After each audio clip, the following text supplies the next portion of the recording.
আজকে রেসিপিতে থাকছে ফ্রাইড রাইস।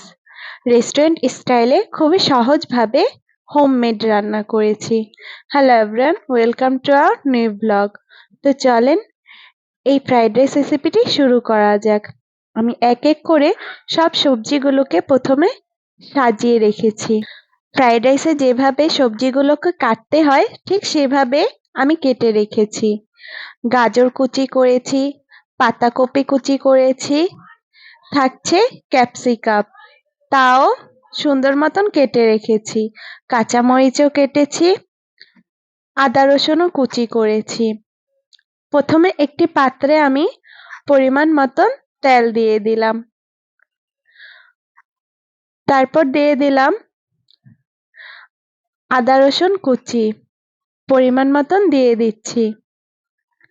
এটাকে হালকা হালকা করে ভেজে নিচ্ছি।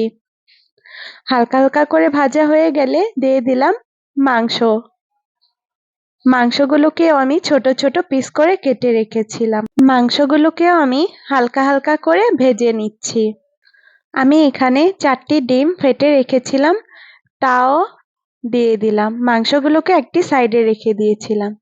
অল্প অল্প করে ডিমগুলোকে ভালো করে নাড়িয়ে নিচ্ছি। মাংসের সাথে দেওয়ার কারণটি হচ্ছে মাংসের ভিতরে এই ডিমের ফ্লেভারটি গেলে মাংসটি অনেক সফট থাকে। আমি ভালো করে ডিমটিকে আর মাংসটিকে আবারও ভাজা ভাজা করে নিচ্ছি। এই তো এমন পর্যায়ে আসলে দিয়ে দিলাম গাজর কুচি। গাজর কুচি দিয়ে আবারও ভালো করে নাড়িয়ে নিব। তারপর দিয়ে দিলাম পাতাকপি কুচি। পাতাকপিগুলো আমি সব দিয়ে দিচ্ছি। যখনই ফ্রাইড রাইস রান্না করি তখন পাতাকপি আমি দিবই দিব। যাই হোক, পাতাকপি দেওয়া হয়ে গেলে আবারও ভালো করে নাড়িয়ে 10 মিনিটের জন্য ঢাকনা দিয়ে ঢেকে রেখেছিলাম। তারপর দিয়ে দিলাম পেঁয়াজ, তারপর দিয়ে দিলাম ক্যাপসিকাম কুচি। আমি সব ক্যাপসিকামগুলোকে এই মিশ্রণের মধ্যে দিয়ে দিচ্ছি। আবারও ভালো করে নাড়িয়ে নিলাম। তারপর দিয়ে দিলাম কেটে রাখা কাঁচামরিচগুলোকে। আবারও ভালো করে নাড়িয়ে ঢাকনা দিয়ে ঢেকে দিলাম যতক্ষণ না পর্যন্ত সবজি ভালোভাবে গলে যাচ্ছে।